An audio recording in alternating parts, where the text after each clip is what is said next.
Alright, here's a room tour of room number 102 at the Royal Kahana Outrigger in Kahana Maui. Gotta get in this guy. So we're on the first floor, as you can probably tell by the room number. It's a studio. It's our bathroom.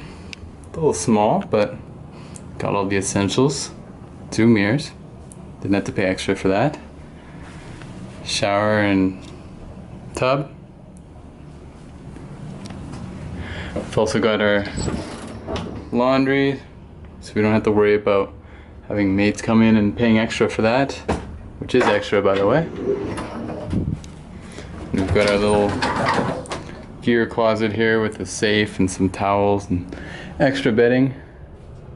Now down this hallway with some cool Hawaiian art and weird motivation. There's Lisa looking at something. We've got a little table here, some more art on the wall. This is our little kitchenette, short fridge, hold our Walmart gear, little stove as well, which we weren't sure if we'd have, so we didn't buy anything that would need to go in the stove.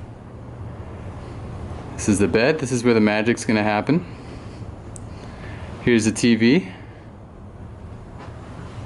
And our patio as well. So we got 2 seats and a table. And we got a nice view of, I think that's Molokai out there, and the beach right in front of us. And the beach has actually been washed away in front of our hotel here, but there's another beach just down the road that we can easily walk to. So looking forward to checking it out tomorrow.